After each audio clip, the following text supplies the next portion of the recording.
Maalmihii ugu dambeeyay bulshada ku dhaqan magaalada Jowhar ee caasimadda Hirshabelle waxay dareemayeen kuleel aad u fara badan. Heerkulku marba marka ka sii dambeeyo waa uu sii kordhayay. Dadka oo dhan ayaa waxay dareemayeen kuleel badan. Taasi beddelkeeda suuqyada magaalada Jowhar waxaa ku soo kordhay goobo aad u tiro badan oo lagu iibiyo cabitaanka qabow.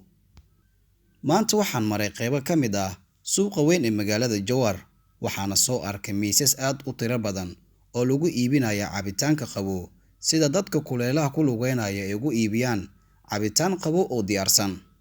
Haddaba qaar ka mid ah ganacsatada iibisa cabitaanka ayaa waxay ii sheegeen inay ka faa'iideystaan bisha Maarso oo ah bil ka duwan bilaha kale. waxaan sameeyaa cabitaanka dalka hay nooc kale bilashaan Maarso iyo Abriil bilka kuleel badan buu jiro oo la shaqeysto intaas ay shaqadeena ku tahay bilaan kuleel waa biri hore draa normal jabiga isku halmayn jabiga waqti walba si isku gidiyaan xilliga kuleelka badan waa labada bilo hadda oo ku jiro muhiimka ah inta kale tan baad muutareena iska badan ma shaqeeyna cabitaanka sameeyna waxa goobayay nin sisin mushagal iyo hay qudaar wixii dalka shan nooc ah sida qajaarka mooska bambaayga cambaha waxa la isku daraayo dalka waxaan ku jirnaa bilaa ugu kuleelka badan leh bisha Maarso bish saddexaad waay 2021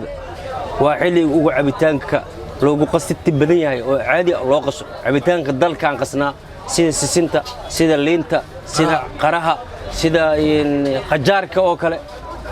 waxyaabo badan oo wadanka ka baxo saasaan aan u qasnaa زايد استعمال العبيتانك سيده عبيتانك سيسنتا عبيتانك دلكا waxa loo isticmaalaa si aan caadi ahayn waxa cabnaaga uur kale waxa cabnaaga oo xooga suusul heestimada ah dhalinyarada banooniga ciyaarto xilliga uu kuleel haddana waxa ugu daranba dadka xamaaliga oo dushooda ku shaqeysto xamaaliga dushiisa ku shaqeysto ugu daranba waxay u cabaan si aan caadi ahayn halkan waa mid ka mid ah goobaha lagu iibiyo cabitaanada kala duwan ee dalka waxaana hadda iga muuqdo